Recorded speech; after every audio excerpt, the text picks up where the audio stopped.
మనము మునక్కాయతో చాలా రెసిపీస్ అయితే చేసుకుంటాం కదండీ. పచ్చడని, కూరని, సాంబార్ ఇట్లా వెరైటీస్ ఆఫ్ రెసిపీస్ అయితే చేసుకుంటాము. నాకైతే ఈ మునక్కాయలో కొంచెం పాలు పోసి వండితే చాలా ఇష్టమండి. సో, కొంచెం వెరైటీగా ఉంటది. టేస్ట్ కూడా చాలా బావుంటది. ఫస్ట్ దీనికోసం ఒక కడాయి అయితే స్టవ్ మీద పెట్టేసుకున్నాను. అందులో కొంచెం ఆయిల్ వేసి కాగిన తర్వాత పోపు దినుసులు అయితే వేసి వేయించేసుకున్నాను. తర్వాత సన్నగా తరిగిన ఉల్లిపాయ, పచ్చిమిర్చి కూడా వేసేసి అవి కొంచెం వేగిన తర్వాత ఉప్పు, పసుపు అయితే వేసుకొని ఉల్లిపాయల్లో ఉన్న పచ్చివాసన అంతా పోయేంత వరకు వేయించుకుంటున్నానండి.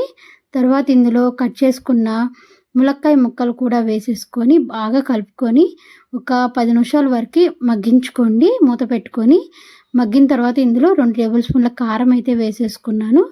వేసుకున్న తర్వాత పాలన్నాను కదా, ఇప్పుడైతే పాలైతే పోసుకుంటున్నాను. ఒక కప్పు, నాకు ఒక కప్పు పాలకి ఒక కప్పు నీళ్ళు కూడా నేను వేసుకుంటానండి.